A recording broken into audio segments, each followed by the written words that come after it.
बिस्मिल्लाहिर्रहमानिर्रहीम अस्सलाम वालेकुम नाजरीन, एक दफ़ा वीडियो मुलाज़ा फरमाएं, फिर इस पर तफसील से बात करते हैं। आज मौलाना फजलुर रहमान साहब जो हैं, जो कि 26वीं आइनी तरमीम पे जिनकी हुकूमत ने बड़ी तारीफ़ की थी कि जी उनका बड़ा अच्छा किरदार है, आज उन्होंने ये मौक़िफ़ इख्तियार किया कि जो हुकूमत ने आज कानून साजी की है ये दरअसल 26वीं आइनी तरमीम की तौहीन है। इसके ये पूरा नहीं सुनाया जी इन्होंने, जजेस की तादाद में जो इजाफा है उसको भी मौलाना साहब ने मुस्तरद किया। मेरा ख्याल है वो वाला क्लिप भी निकालें। तो राना साहब, मौलाना साहब जो हैं वो तो आज जो कानून साजी हुई है उसको अप्रूव नहीं कर रहे। जी, मौलाना साहब की एक अपनी राय है, वो अपनी राय रखने का हक़ रखते हैं और अपोजिशन जो है वो ठीक है। अगर अपोजिशन को हुकूमत के इस एक्ट से इत्तफ़ाक़ नहीं है तो अपोजिशन को एक तो ये चाहिए था कि आज वो अपनी अमेंडमेंट्स पेश करते, वहाँ पे वो अपना मौक़िफ़ रखते, ना सिर्फ के नारे नूरे लगा के तो वहाँ पे शोर शराबा करके तो जो है ये नहीं, राना साहब उनको तो बोलने का मौका ही नहीं मिला। अपोजिशन को उससे इत्तफ़ाक़ नहीं है या उसकी अफादियत के वो कायल नहीं है।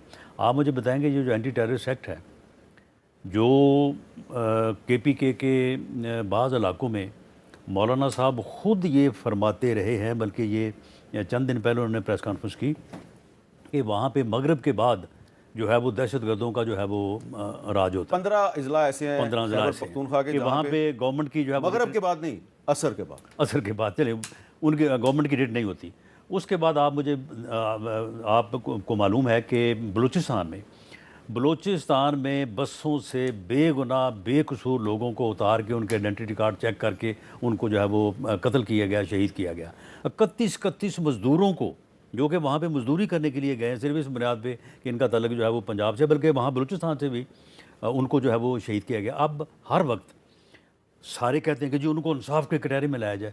किस कटहरे में लाया जाए? वहाँ पे कोई इंसाफ का सिविल कोर्ट का कटहरा वहाँ पे जाके कोई कायम किया जा सकता है? कोई वहाँ पे जज जो है वो बैठ के वहाँ पे जो है वो उन केसेस की जो है वो समाअत कर सकता है? कि अगर इस कानून की ज़रूरत है कि उन दहशतगर्दों को जो इस किस्म की कत्लो गारत में मुलव्वस हैं उनको जो है वो अरेस्ट किया जाए, उनको इन्वेस्टिगेशन के लिए उन्होंने कहा है कि हमें ज़्यादा टाइम चाहिए।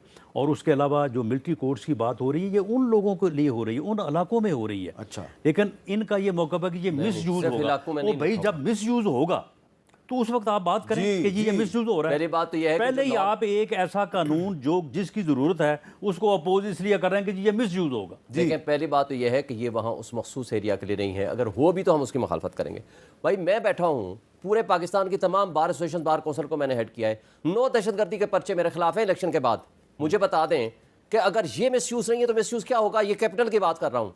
पाकिस्तान के तमाम आप दहशतगर्दी के मुकदमात उठाओ, मैं इस्लामाबाद की बात कर रहा हूँ, 99.9% दहशतगर्दी के मुकदमे सिर्फ PTI के खिलाफ है। आप ये दहशतगर्दी को आपने कंट्रोल करना है। आज चीफ जस्टिस साहब के पास इंतजार पंजोता वाला केस था तो उन्होंने कहा जी इस्लामाबाद में क्राइम बढ़ गया है। मैंने कहा क्राइम तो बढ़ेगा कि जब दहशतगर्दी या रियासती वसाइल सिर्फ और सिर्फ PTI के लोगों के खिलाफ और हम जैसे दहशतगर्दी लेकिन वहाँ पे ये भी तो बताया गया कि इस्लामाबाद में अब भत्ते की पर्चियाँ भी तकसीम होनी शुरू हो गई। नहीं तो फिर इस कानून की जरूरत नहीं है। नहीं, इस कानून की जरूरत नहीं है। जरूरत यह है कि अगर आप भत्ताखोरों को आप रियासती इदारे अगर भत्ताखोर बन जाएंगे, रियासती इदारे अगर अगवाकार बन जाएंगे, रियासती इदारे अगर सारे इस जराइम में मुलव्वस हो जाएंगे तो फिर तो ये होगा। मुझे बता दें, आज भी इस्लामाबाद की कैपिटल टेरिटरी से इंतजार पंजोता को उठाया, पंजाब पुलिस ने रिकवर किया। मुझे बता दें किसने उठाया? यहाँ सेफ सिटी कैमरास किधर चले गए हैं? वो गाड़ी की बैक साइड से उन्होंने बताया। MNA उठाए गए थे 10-11, उनको हम बार बार पूछते हैं बताओ यार खुदा के लिए बताओ तुम्हें किसने उठाया? वो कहते हैं नकाब पोश थे। तो इंतजार पंचोता साहब बता देना अब कि उनको किसने उठाया। वो इस कैफियत में है अभी बताने की पोजीशन है। वाकई वो उनकी कैफियत है। पार्टी बताए, आप मुझे बताएं रियासती इदारे एप्लीकेशन दे वो नहीं बने। देखें, इन्वेस्टिगेशन या रियासती इदारे किस लिए बने हुए हैं? इसलिए बने हैं ना कि इस तरह के क्राइम को कर्ब करें। मुझे बता दें कि आपने 1 महीने के अंदर इन्होंने क्या इसके अंदर इन्वेस्टिगेशन की है? इस्लामाबाद की हमने कहा जी वीडियो फुटेज दें या हमें तस्वीरें गाड़ी कहाँ से। आप इस पे राजी नहीं है कि अटॉर्नी जनरल ने कहा कि जी 24 घंटे में इंतजार पंचोता साहब आ जाएंगे और वो आ गए हैं, तो अब आपको खुश होना चाहिए वो आ गए। देखें, with respect to attorney general, आज वहाँ एडिशनल अटॉर्नी जनरल ने कहा भी है कि जी अटॉर्नी जनरल के खिलाफ बातें हो रही हैं। देखें, मैं अटॉर्नी जनरल को कसूरवार नहीं कहता। अटॉर्नी जनरल का जो क्लाइंट है, इसका मतलब है या वो अगवाकार है या उसके पास पूरी इंफॉर्मेशन है। जो उसका क्लाइंट है अटॉर्नी जनरल का, अटॉर्नी जनरल को पता था कि 24 घंटे में उसने वापस आना है। उसने कहा जी ट्रेस हो गए। अटॉर्नी जनरल साहब ने पहली दफा तो उन्होंने किया। अटॉर्नी जनरल साहब ने वो जब एक आज़ाद कश्मीर के शायर थे अहमद फराद साहब, वो जब गायब थे तो उसके लिए भी उन्होंने इसी तरह कहा कि जी वो 2-3 दिन में आ जाएगा, और उसके बाद फिर वो आ गए।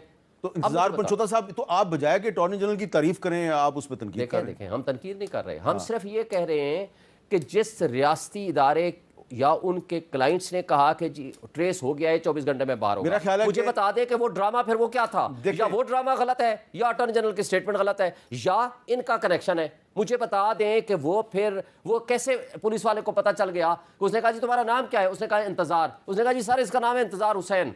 अच्छा, इंतजार हुसैन साहब, ये सारा ड्रामा जो करने वाले लोग थे, आखिर कौन है, आखिर कौन उठाने वाला है, उसकी तहकीकात कब होंगी और कौन करेगा? अच्छा मुझे बताएं, ये तहकीकात उस वक्त होगी, आपको अच्छा लगे या बुरा लगे, जब इंतजार हुसैन पंचोता साहब 2 दिन बाद, 10 दिन बाद, 15 दिन बाद, जब वो खुद आके बताएंगे कि मेरे साथ क्या हुआ, फिर इन्वेस्टिगेशन नहीं मीर साहब, जब एमएनए, पीटीआई के एमएनए खुद बताएंगे कि हमें पार्लियामेंट के प्रेमिसेस से किसने उठाया, नहीं मीर जब आप खुद नहीं कुछ बताएंगे तो मैं और आप क्या बताएं? नहीं मीर साहब, बात ये है कि अगर इन्होंने सिर्फ स्यापा ही करना है तो वो तो बड़ा अच्छा ये भी कर रहे हैं, बाकी करते रहें। फिर मामला ये है कि अगर इनको अटॉर्नी जनरल पे शक है, अगर इनको अटॉर्नी जनरल के क्लाइंट के ऊपर शक है, अगर इनको उस बंदे के पे शक है जिसने इंतज़ार पंजोता से पूछा, उसने कहा मेरा नाम इंतज़ार है, तो उसने कहा कि तुम्हारा नाम इंतज़ार हुसैन है, तो ये दें उनके खिलाफ एप्लीकेशन, हाँ, मुकदमे के इंदराज के लिए दें, इन्वेस्टिगेशन के लिए दें। अगर इन्होंने सिर्फ अबहाम में शोर शराबा करना है तो वो तो फिर ठीक है, उसके लिए आज़ादी है इनको। मेरे आपके एक्सचेकर से हैं, बने हैं ना,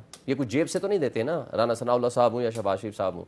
ये इदारों की ड्यूटी है कि इन्वेस्टिगेशन कंप्लीट करें, इस जुर्म को ख़त्म करें। चले अगर कैपिटल में होने वाले इतने बड़े जराइम के अगर पर्दापोशी होगी तो पीछे फिर शक शुरू जाएगा तो कि रियासती इदारे से देखें, इसमें मीर साहब एक बात मैं और वाजे कर दूं, ये कह रहे हैं कि जी देखें जी पीटीआई के खिलाफ इतने दहशतगर्दी के मुकदमे दर्ज हो गए।